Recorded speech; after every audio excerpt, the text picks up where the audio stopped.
श्री मोहम्मद शामी।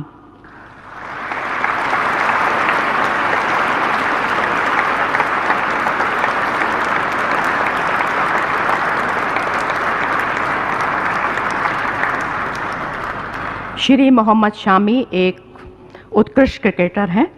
2023 में भारत में आयोजित आईसीसी क्रिकेट विश्व कप में उपविजेता पुरुष टीम, 2023 में इंग्लैंड लंदन में आयोजित आईसीसी विश्व टेस्ट चैंपियनशिप में उपविजेता पुरुष team, Shri Mohammed Shami ICC cricket विश्व कप में भारत के सबसे ज़्यादा विकेट लेने वाले गेंदबाज हैं।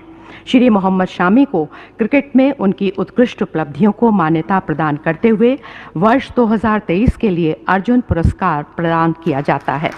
श्री मोहम्मद शामी।